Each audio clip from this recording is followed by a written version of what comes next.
Hi, Dr. Taz here. Today I want to talk about a subject that I really kind of fell in love with as I was writing my book, Transformation to Bounce Back. And that topic today is shifting perspectives. Have you ever felt, I want you to be honest, have you ever felt like you were carrying the weight of the whole world on your shoulders and that you're being pulled from one demand to another demand? Well, when I was thinking about this topic, I thought about an old song that I heard when I was a little girl. I think the artist was Clarence Carter, and the song was Patches. And in this song, this young man's father dies, and before he dies, he tells him that basically he's leaving, and he's depending on him, Patches, to make sure the family was okay. And the lyrics go on to say that he felt like he was carrying the whole world on his shoulder. Every morning he had to get up, he had to do his chores before he could even get to school. And as a little girl, I don't know why that song just resonated with me, but Patches has always resonated with me. And so when I was writing Transformation, the Bounce Back, I thought about shifting perspectives because sometimes we get so tunnel vision that we are unable to shift and we keep going down the same road. We're on that hamster wheel that I talk about over and over again. Hi, Daryl and Glenn. Thank you for joining me. And so we're just on a hamster wheel. And so, as I said, have you ever felt like you're carrying the weight of the whole world on your shoulders? You're constantly being pulled from one demand to the next. Well, let's take a look at this. We ultimately have the power to determine how we're going to respond to the demands and if we're going to carry the weight of the whole world on our shoulder. We should have the right, which we do, to pursue what makes us happy. We have dreams, and it's up to us to make our dreams a reality. But the first thing we got to talk about is protecting your energy. Now, energy is sort of like, it's not something we can touch, but we can see it when people's energy is off, meaning then perhaps they're not as bubbly as they normally are. Well, something's amiss with them, and you see it in their energy. So let's think about this. Are we going to allow people to drain our energy and we go from being bubbly to maybe not so bubbly? And you know what I'm talking about when I say not so bubbly. You've seen those people. It's like you don't want to say a word to them because you think they're going to bite your head off. Well, we control everything if we're conscious of it. So we don't want our energy to be off, whether it's our families that are impacting us, our friends, our maid, organizations that we might belong to, churches. It can even be strangers.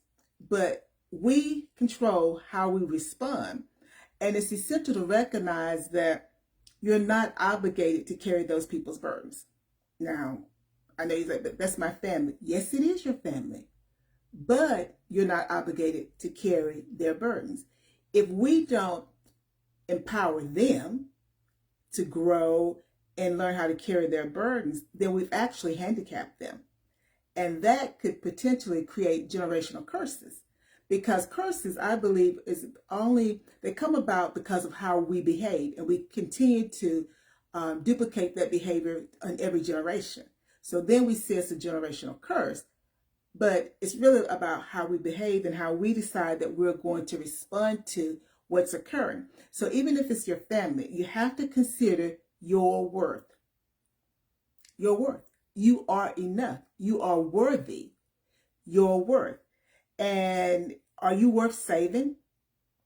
Absolutely. You're worth saving. And because you're worth saving, you have to protect yourself and your energy. So the personal growth nugget, decide to set boundaries and prioritize your own well-being. Protect your energy by learning to say no when necessary. No, that's a complete sentence. No. You can put a period or exclamation mark. No. And people will try to force you to do what they want. No. No. And say it with a smile. No. And just keep smiling. And they keep talking, trying to convince you to do something differently. Hi, Dennis, hope you're well. No. No. No is a complete sentence. And you don't have to give people explanations as to why. So I've got to explain myself as to why I cannot do it. No. I'm being nice when I explain it. But then you're nice sometimes and folks then want to challenge your reason. No. And have a good day. Have a good day. And keep it moving. Because you've got to protect yourself. You know, we all have dreams. I think about the last lines in Pretty Woman. And the gentleman is walking the street and he says, you know, everyone has dreams basically. What's your dream? Because people come to Hollywood because they got dreams. What's your dream? We all have dreams. And we have a right to pursue our dreams. But can you pursue your dreams if you're letting everybody else's needs supersede your need? So the question is, have you ever put aside your dream or rejected your plans to accommodate someone else? You know, I was going to go do blah, blah, blah, but, you know, such and such would like for me to do da, da, da, da, da. It sounds so simple. But when you do that enough, you put your dreams on hold. And if you do it really enough, you don't even know what your dreams are. I go now to Julia Roberts in A Runaway Bride. You know, she kept running away every time she was at the altar. She didn't know. Ultimately, we find out that she didn't even know what type of egg she liked. Because whatever her fiance, the guy that she was dating, liked, that's what she liked. So you may say, well, no one can really put their dreams aside, but you do. And it becomes a very subtle thing. It's like indoctrination. It's a subtle thing. People are not brainwashed just like that. It's a subtle thing. And it's like, I thought I had dreams, but I don't remember what my dreams are. Oh, I'm supposed to do X, Y, Z because that's what someone is expecting you to do because you've always accommodated their agenda. So let me say it a different way. Their agenda, their needs, their wants. But when you need somebody to accommodate your needs, your wants, your dreams, your ideas, crickets. Crickets. I don't hear anything. Crickets. Because my needs don't supersede their needs. But their needs supersede my needs. Because I let it. So it's time to reflect on what truly makes you happy. Your happiness depends on you and you alone. Yeah, you hold the key to understanding your desires and your needs. So, personal growth nugget. Ask yourself, what can I do to bring joy in my life? What can I do to bring joy in my life? What is joy? What will make me happy? You know, acknowledge your truth and affirm that you will make your dreams come true. You are enough. You are worthy. You are worth it. You're worth having your dreams come true. Now, the thing with dreams or goals, we would like to think it would be nice if they happen all at once, but really it's not. Because as we grow to a different level, we have to also grow emotionally, socially, intellectually. So many things have to take place. So it's not like, you know, it's always good to be an overnight success because sometimes you can't handle the success because you haven't had the life experiences leading up to that success. Think about people who win the lottery. Yeah, they win the lottery and then, I don't know what the statistics is, but quite a few of those individuals within probably 5-10 years, they don't have the money anymore. So again, it's about being ready for whatever it is that you're dreaming about, whatever your goal is. Hi, Gracie. Thank you for joining me. So it takes time. So the thing is making gradual changes. Making gradual changes. A friend of mine, I write about her in my book, Transformation and Bounce Back. Pastor Tandra used to talk about, and it's in the Bible, don't begrudge small beginnings. And you think about what I just said. You know, if it happens overnight, can you really manage it? And so what we can do so that we don't lose our momentum is make small modifications.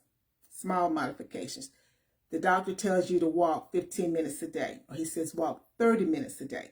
That's going to help with your mobility. It may help you lose weight. That's a small change. So we want to start with small modifications because that's more manageable.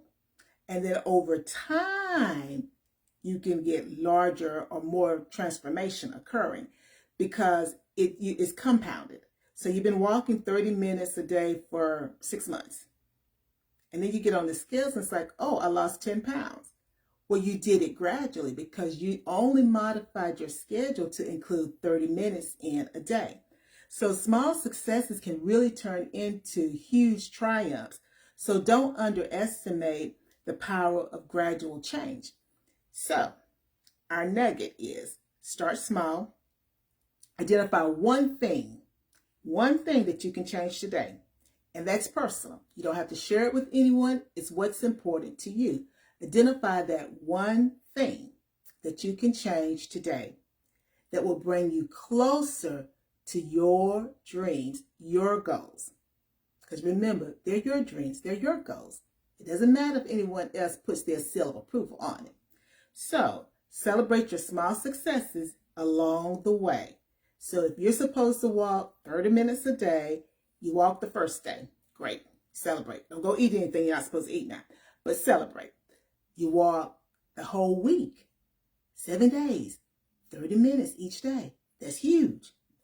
Then you walk the next week. You do the same thing. Pretty soon you've done a month. And then you're into the next month. Then it's 6 weeks and so on and so on. And so 6 months, you get on the scale, you've been walking 7 days a week, 30 minutes each day. You've lost 10 pounds. That's a huge accomplishment. And it should be a self-esteem booster, and it should give you that intrinsic motivation, meaning that you're not motivated by what other people are saying. You're motivated just because you desire it and it's inside of you. So I hope you feel inspired. I hope you feel inspired to shift your perspective and take control of your life. Remember, you are worth protecting, because if you don't protect yourself, nobody else is. You're worth protecting, and your happiness is within your reach. You just have to reach out and grab it because you got it. It's right here in front of us. Start today by setting boundaries, pursuing your dreams, and making gradual changes. If you have questions or you have comments and strategies that you've used to make sure that you protect your peace, protecting your peace will help you be able to shift your perspective. I don't know which one comes first. I'm going to protect my peace, so I might shift my perspective. But if you have strategies that you've used, please drop them in the comment section, because as a community, we want to be able to help others to do it because it's not so easy. I talk about walking every day for 30 minutes and you do it for 6 months straight. That's a huge accomplishment, because it's not something easy to do, but it can be done. And there are people who do it every day, every week, every year. They do it all the time. And if that's your goal, you can do it also. So, thank you for joining me tonight. And remember, before you take care of someone else, now hear me, because this really shifts, this goes right into that shift in perspective. Before you take care of someone else, please make sure you take care of yourself first, because you can't take care of anyone else if you are out of balance, if you are living in a distorted reality like I was. How can you help someone else? Because you can't help yourself.